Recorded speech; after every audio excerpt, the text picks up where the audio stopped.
Ski resort Snowmaking pulls enough water to drain Goose Pasture Tarn 4 times over.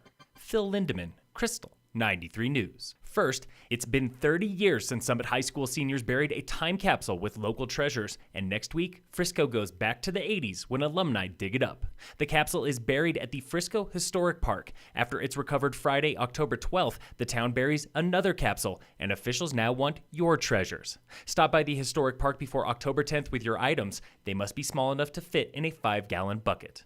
A team of FBI and local investigators uncovered human remains this week on Mount Shavano, a 14er outside of Salida, and Chaffee County Sheriff John Spazey is almost certain they are from a 1980s cold case. It's a small town, and everybody knew her and kind of really captivated by it.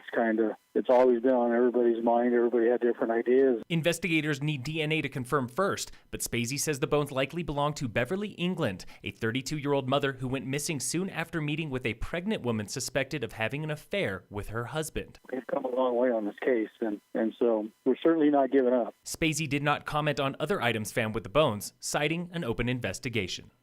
This Friday is the 17th annual Colorado Snow and Avalanche Workshop, hosted in Breckenridge by Friends of CAIC.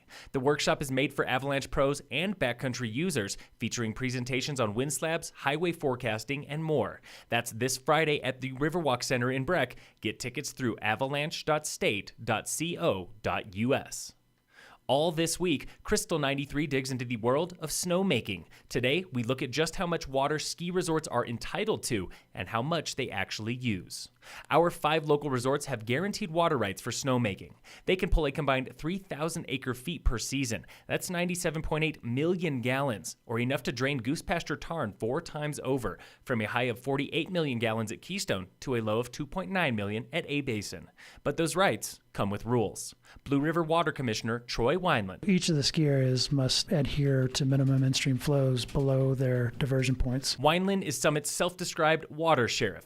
So what does that mean? Those are numbers that I have to watch and hold the ski areas to throughout the winter. To solve the stream flow issue, resorts have snowmaking reservoirs. Those on mountain lakes supplement low flows and keep snow guns churning. They're very fortunate with respect to how their delivery systems function and how they're situated. They do have that storage capacity that they can tap into to safeguard against these really low years. Resorts rarely use their max amount of water, but those reservoirs are lifesavers this season.